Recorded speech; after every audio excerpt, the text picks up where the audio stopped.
Hello বন্ধুরা, শুভ সন্ধ্যা। তো এই যে সন্ধ্যাবেলায় চিকেন নিয়ে আসলো।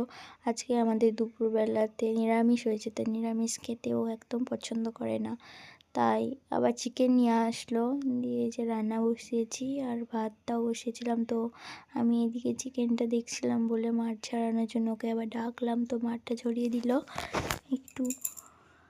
তাই ও নিরামিষ, তোমাদেরকে তো বললামই ও নিরামিষ একদমই খেতে পারে না।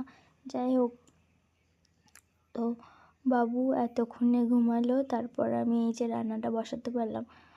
তো আসার সময় আমার জন্য চিকেন পকোড়া নিয়ে এসেছিলো, তো খাওয়াই হয়নি, আমার তো মনেই নেই, এইদিকে কাজ করতে করতে তো ওইদিকে মনেই নেই। তাই লাস্টে দেখছি এবার ভাত খাওয়ার টাইম হয়ে গেছে, তাই এখন আমাকে খেতে এলো, কেন জিনিসটা নষ্ট হয়ে। তাই আর ওকে তো আমি যদি কোনো জিনিস দিই বাইরের খাবার, তো ও খাবে না, বাইরের জিনিসও খেতে পছন্দ করে না একদমই।